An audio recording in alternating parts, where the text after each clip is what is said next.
систему. Сделал трубу. Отсоединил. Посмотрим коллекторы.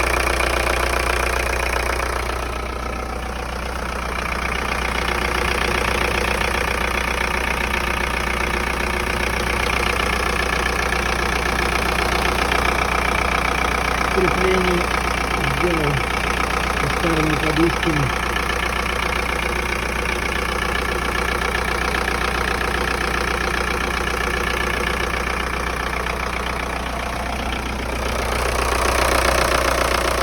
Генератор переставил в другое место, чтобы он не торчал под крышкой.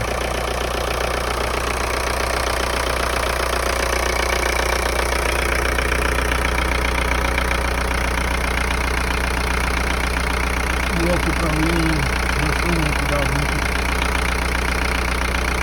Сделали коробочку. Вторую лапу тоже